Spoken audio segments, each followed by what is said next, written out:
To'ytepaga obyektga kelganmiz.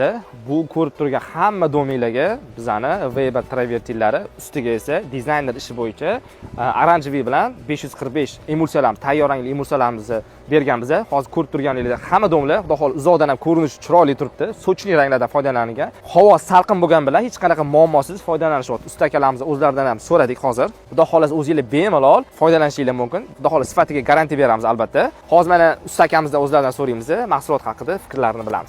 Assalomu alaykum. Mahsulotlar yaxshi aka, travertiller rangli hammasi joyida. Ishlatishga qulaymi?